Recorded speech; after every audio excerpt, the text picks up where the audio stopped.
Alliance کے ایک اور ایپیسوڈ کے ساتھ میں آیا ہوں شبیر حسین۔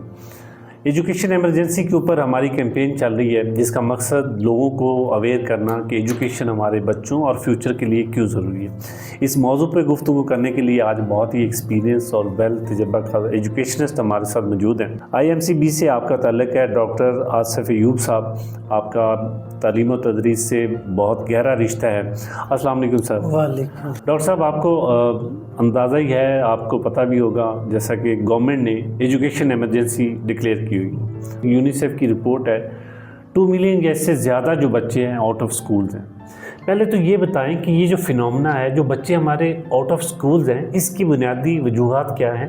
پھر ہم آئیں گے کہ آپ سے جانیں گے کہ اس کو کس طرح سے ہم نے لے کے چلا ہے۔ جہاں تک آؤٹ آف اسکول چلڈرن کا تعلق ہے، particularly with reference to Pakistan, تو دیر آر ڈفرینٹ ریزنس۔ اس کو ہم جو ہے وہ ڈفرینٹ کیٹیگریز میں ڈیوائڈ کریں گے۔ ہمارے ہاں صرف ایک ہی ریزن بتائی جاتی ہے، دو کہ نو ڈاؤٹ اباؤٹ اٹ کہ وہ بالکل ٹھیک ہے، اور وہ ریزن بتائی جاتی ہے کہ ہمارے یہاں جی پاورٹی ہے، تو اس وجہ سے جو out of the school children ہیں ان کے نمبرز بہت زیادہ ہیں۔ یہ بات اس میں کوئی یعنی غلط نہیں ہے، یہ بات اپنی حد تک ٹھیک ہے، لیکن صرف یہی ریزن نہیں ہے۔ اگر ہم ان کو کیٹیگریز میں ڈیوائڈ کریں تو ہم پاورٹی کی اگر پہلے نمبر پہ رکھ بھی لیتے ہیں تو وہ ریشو اتنی زیادہ نہیں ہے جتنی دوسری ریزنز ہے۔ مثال کے طور پہ ہمارا جو سیٹ اپ ہے، جسے ہم اسکول، کالجز یا یونیورسٹیز کا سیٹ اپ ہے، وہاں پہ اگر ہم دیکھیں تو جس طرح کے سیلیبس ہے یا جس طرح کا ہمارا ایجوکیشن کے اندر جو کچھ ہم پڑھا رہے ہیں، اس میں ایک تو اسکل نہیں ہے۔ اب وہ بچے یا وہ اسٹوڈنٹس جو 9th 10th جسے ہم میٹرک کہتے ہیں، میٹرک کر کے فری ہوتے ہیں اور وہ وہاں سے آگے اپنی اسٹڈی کنٹینیو نہیں رکھ سکتے، تو چونکہ ان کے پاس اسکل نہیں ہوتی، جس وجہ سے وہ کچھ ارن نہیں کر سکتے، لہٰذا وہ سم ٹائم اپنی اسٹڈی بھی کنٹینیو نہیں کر سکتے۔ دوسری چیز، انٹرمیڈیٹ لیول پہ ہم آ جاتے ہیں۔ انٹرمیڈیٹ لیول کا میں اس لیے کہہ رہا ہوں کہ اب جیسے ہمارے کالجز ہیں، ہمارے کالجز میں ایک ہیوج ریشو ہے، ہیوج نمبر آف اسٹوڈنٹس ہیں جو بیچارے رات کو مختلف جگہوں پہ جابس کرتے ہیں اور دن کو آ کے وہ اسٹڈیز کرتے ہیں۔ صحیح۔ اب ان کی طرف ہم لوگ جو ہیں وہ اتنی زیادہ توجہ نہیں دے رہے، لیکن چونکہ بیسیکلی اب مجھے جو آپ چاہ رہے ہیں کہ جی آؤٹ آف اسکول جو ہے وہ اس کی، تو اس میں ایک اور جو ریزن ہے وہ یہ ہے کہ ہمارے جو سبجیکٹس ہیں، جیسے میں مثال دیتا ہوں، اگر آپ فیڈرل بورڈ سے یا جتنے بھی بورڈز ہیں وہاں سے ڈیٹا اٹھا لیں تو 50% اسٹوڈنٹس تو ایسے ہیں جو کسی ایک سبجیکٹ کی وجہ سے، آئی مین ٹو سے انگلش کی وجہ سے، یا کوئی ایسا سبجیکٹ جو ان کو سمجھ نہیں آتا، اس سبجیکٹ کی وجہ سے، اس کے خوف کی وجہ سے وہ اسکول کالج چھوڑ دیتے ہیں۔ ایک اور ریزن جو ہے کہ ہمارے ہاں جو ٹیچرز ہیں، وہ ٹیچرز پرٹیکولرلی ایسے سکولز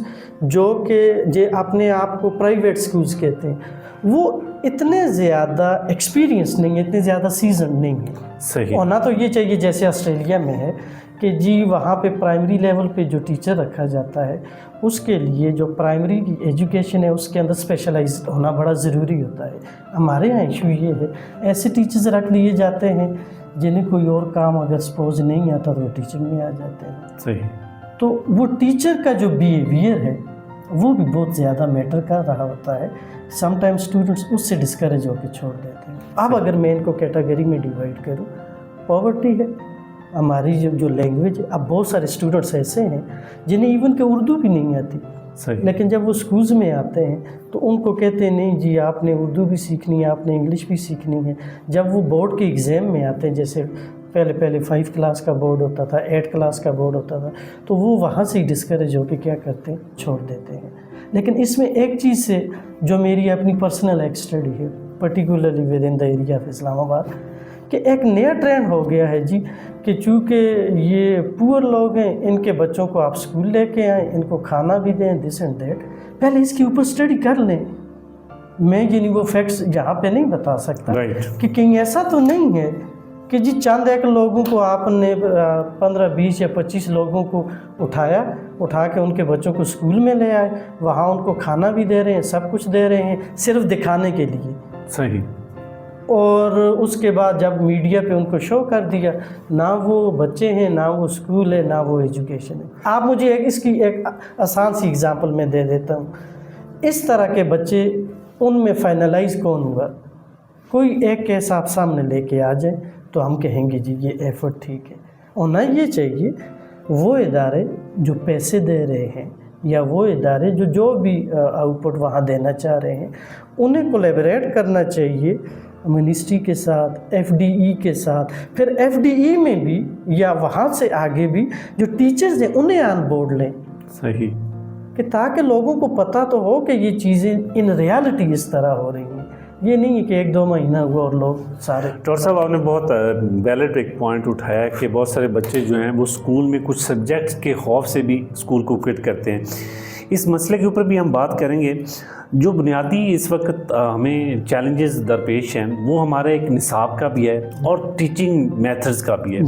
آپ کیا سمجھتے ہیں، جیسے کہ ابھی آپ نے خود ہی بتایا کہ جو ٹیچنگ جو میتھڈالوجی ہے وہ بھی اس لیول کی نہیں ہے کہ بچوں کو انگیج کر سکے یا ان کو فینٹیسائز کر سکے اور راغب کر سکے تعلیم کی جانب۔ اس مسئلے کو ہم کس طرح سے ایڈریس کر سکتے ہیں، اور گورنمنٹ اس ایشو کو ریزالو کرنے میں، یعنی آپ گورنمنٹ کو کیا سجیسٹ کریں گے؟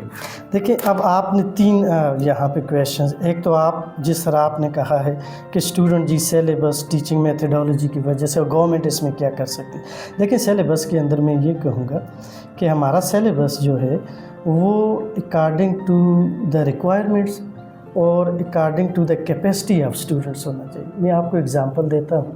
ہمارے بچے جس بیک گراؤنڈ سے آتے ہیں، اب جب وہ اسکول کے اندر آتے ہیں تو جب وہ اپنی بکس کو دیکھتے ہیں تو وہ بکس جو ہیں نہ ان کی لینگویج ان سے کمپیٹیبل ہے، نہ ہی اس کا بیک گراؤنڈ ان سے کمپیٹیبل ہے، اور ہم ڈائریکٹلی ان بچوں کے اوپر وہ چیزیں امپوز کرنے کی کوشش کرتے ہیں۔ تو لہٰذا سیلیبس کے اوپر تو انتہائی زیادہ کام کرنا پڑے گا، اور دوسرا یہ بھی دیکھنا پڑے گا کہ اتنا بلک میں سیلیبس ہے کہ جی بچہ بیچارہ شروع میں ہی آیا اور اس نے 8-9 سبجیکٹ پڑھنے ہیں، تو دس از ناٹ پاسبل۔ اس کی آپ اگزامپل لے لیں، فن لینڈ کی آپ اگزامپل لے لیں کہ جی پہلے 7 ایئرس تو وہاں پہ دیر از نو سیلیبس، جسٹ وہاں پہ وہ گیمز ہیں، پلینگ ایکٹیویٹیز ہیں، وہاں تو جو منیمم ایج انہوں نے رکھی ہوئی ہے اس کے لیے ایڈمیشنس کے لیے دیٹ از 7 ایئرس۔ تو پہلے آپ جو ایجوکیشن گھر کے اندر ہے وہاں پہ پہلے فوکس کریں کہ ہاں جی ہم نے 7 ایئرس تک بچوں پہ یہ فوکس کرنا ہے۔ اب اس کا نقصان کیا ہوتا ہے، میں آپ کو اگزامپل دیتا ہوں۔ اگر ہمارے جو اسٹوڈنٹ جو 3, 4, 5, 6 کلاس میں وہ اگر کسی ادارے میں تعلیم حاصل کرتے ہیں، اور وہ بچے جو ڈائریکٹلی بعد میں جاتے ہیں 5, 6, 7 ایئرس کی ایج میں، تو وہ دونوں ایک دوسرے سے کمپیٹیبل نہیں ہوتے۔ دونوں کی جو آپ کے لیں بیک گراؤنڈ ہے، چونکہ وہ ایجوکیشن بیک گراؤنڈ وہ ڈیفرنٹ ہے، لہٰذا وہ ایک دوسرے سے ایڈجسٹ ہی نہیں کر پاتے، اور وہ بچے جو ایڈجسٹ نہیں کر پاتے وہ آہستہ آہستہ اس اسکول سے پھر کیا ہوتے ہیں، متنفر ہوتے جاتے ہیں، اور وہ تعلیم سے بھی متنفر۔ تو پہلے یہ دیکھ لیں کہ کس کلاس میں 1 ہے، 2 ہے، 3 ہے، 4 ہے، ایون کہ 8 کلاس تک ہم نے سیلیبس رکھنا کتنا ہے۔ آپ خود ذرا آئیڈیا لگا لیں، از اٹ پاسبل کہ جی ایک اسٹوڈنٹ جو 1st کلاس کا ہے، 2nd کا ہے، یا ایون 5, 6, 7 کا ہے، کہ وہ 8 سبجیکٹس پڑھ سکے، اور وہ بھی ایک ایسی لینگویج میں جو لینگویج نہ اس کے ابو بولتے، نہ اس کی امی بولتی ہے، نہ اس کے بہن بھائی بولتے، نہ گھر میں کوئی بولتا ہے، نہ ہی وہاں پہ سوسائٹی کے اندر کوئی بول رہا ہے۔ اچھا، اس میں پھر بعض لوگ کہتے ہیں کہ نہیں جی لینگویج جو انگلش لینگویج ہے اس کے بغیر تو ترقی نہیں ہو سکتی۔ اس میں کوئی شک نہیں، English language is the most important language, لیکن جہاں تک آپ اس کو ریلیٹ کر دیتے ہیں ترقی کے ساتھ تو یہاں پہ تھوڑی سی زیادتی۔ میں آپ کو اگزامپل دیتا ہوں، چائنیز بچے انگلش میں نہیں پڑھتے، جرمن ہے، اٹالین ہے، ایون کہ فن لینڈ کے بچوں کو آپ دیکھ لیں، صحیح وہ یعنی کہ انگلش کے اندر وہ نہیں پڑھتے۔ تو کیا فرانس ہے تو کیا ان لوگوں نے ترقی نہیں کی؟ تو پہلے تو یہ ڈیسائیڈ کر لیں کون سی کلاس کس ایئر میں سٹارٹ کرنی ہے، سیلیبس کتنا رکھنا ہے۔ اب ٹیچنگ میتھڈالوجی پہ آ جائیں۔ ہمارے ملک میں کم و بیش ہر جگہ پہ ٹریننگ دی جا رہی ہے، لیکن جی جب ٹیچرز کی ٹریننگ کی بات ہوتی ہے، پریکٹیکلی دیکھیں، تھیوریٹیکلی چیزیں ایسی ہیں کہ آپ حیران ہو جائیں گے کہ یار پاکستان میں یہ کچھ ہوتا ہے۔ میں پریکٹیکلی بات کر رہا ہوں کہ کیا آن دا گراؤنڈ جو باتیں یہ لوگ کر رہے ہیں تھیوریٹیکلی وہ واقعی آن دا گراؤنڈ ایگزیکیوٹ کی گئی ہیں. صحیح. آپ چاہے وہ فارن فنڈنگ ہے, چاہے وہ کہیں سے ڈونیشن ہے, آپ ذرا ان ٹیچرز کے پاس جائیں جو مختلف اسکول کالجز میں کام کر رہے ہیں, آپ ان سے انٹرویوز لیں, کیا انہیں کبھی کسی نے کوئی ٹریننگ دی ہے؟ یا آپ سمپلی اس بات پہ آ جائیں کہ ان ٹیچرز کے لیے جو اسکالرشپس آتے ہیں کہیں سے بھی آتے ہیں, تو ان میں سے کتنے % ایسے ٹیچرز ہیں جنہیں ان اسکالرشپس کے اوپر باہر بھیجا گیا؟ آپ وہ ڈیٹا بھی نکال لیں. جب وہ ڈیٹا آپ کے سامنے آ جائے گا آپ کو سارے فیکٹس پتہ چل جائیں گے کہ یہ جسے ہم اسکالرشپس کہتے ہیں, ٹریننگ کہتے ہیں, وہ کہاں پہ ہو رہی ہیں. میتھڈالوجی کا ایشو یہ ہے کہ میتھڈالوجی تو اس وقت آپ کریں گے جب آپ ٹیچر جو ہیں وہ ایک پرٹیکولر سائنٹیفک پروسیس ہے اس کے ذریعے سے آپ ٹیچر کو جب وہاں پہ سلیکٹ کریں گے. سائنٹیفک میتھڈ سے کیا مراد؟ فیڈرل پبلک سروس کمیشن ہے, سب سے بیسٹ ہے. اب فیڈرل پبلک سروس کمیشن سے جو لوگ سلیکٹ ہو کے آتے ہیں آپ جا کے ان سے بات کریں, آپ جا کے ان کی پرفارمنس کو دیکھیں, اور ان لوگوں کی آپ پرفارمنس بھی دیکھ لیں, یا ان لوگوں سے بھی آپ بات کر کے دیکھ لیں جن لوگوں کو یہ لوگ اپنے پرسنل کانٹیکٹ کی بنیاد پہ رکھ لیتے ہیں. یہ ایک دیکھیں, یہ کوئی یعنی ناراض ہونے کی یا لڑائی جھگڑے کی بات نہیں. ہم نے چونکہ اپنے سوسائٹی کے اندر تعلیم کے فیلڈ میں تبدیلی تو لانی ہے. اگر ہم نے تبدیلی لانی ہے تو پھر ہمیں یہ جو فیکٹس ہیں ان کو اسٹڈی بھی کرنا ہوگا, اور ان کو پھر ہم نے اسٹڈی کرنے کے بعد ان کا سلوشن بھی نکالنا ہوگا. جب آپ کے پاس فیڈرل پبلک سروس کمیشن, میں صرف اسلام آباد کی بات کر رہا ہوں, باقی جتنے بھی صوبے ان کے اپنے پبلک سروس کمیشنز موجود ہیں, جب آپ کے پاس یہ کمیشنز موجود ہیں آپ ان کو موقع دیں, وہ آپ کو لوگ سلیکٹ کر کے دیں. آگے آپ نے خود انسٹیٹیوشنز بنائے ہوئے ٹریننگ کے, آپ وہاں پہ ان کو ٹریننگز دیں. ایون کہ اگر میں نہیں بھولتا تو پہلے ایسے بھی ہوتا تھا کہ 18, 19, 20 کے لیے جو اسسٹنٹ پروفیسر ہوتے تھے, ایسوسیٹ پروفیسر ہوتے تھے, ان کو بھی سلیکٹ کر کے ان اداروں میں بھیجا جاتا تھا اور انہیں ہائی فائی ٹریننگ دی جاتی تھی, انہیں اسکالرشپ دیے جاتے تھے. میرے ایجوکیشن میں 19 ایئرز ہو گئے ہیں, میں نے تو ابھی تک یہ نہیں کہ کوئی بھی اسکالرشپ کی شکل نہیں دیکھی ہے یا کوئی بھی ایسا پروگرام نہیں دیکھا کہ جس سے میں کہہ سکوں کہ واقعی جی. اچھا ٹریننگ کیسی ہوتی ہے؟ 5 days ٹریننگ ہے جی, اس میں بس تھیوریٹیکلی چیزیں ہوں گی.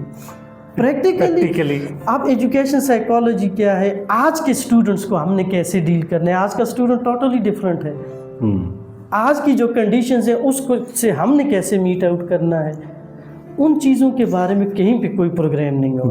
بالکل آپ نے بہت ویلڈ پوائنٹس کی اور بھی مسائل کی جانب اشارہ کیا.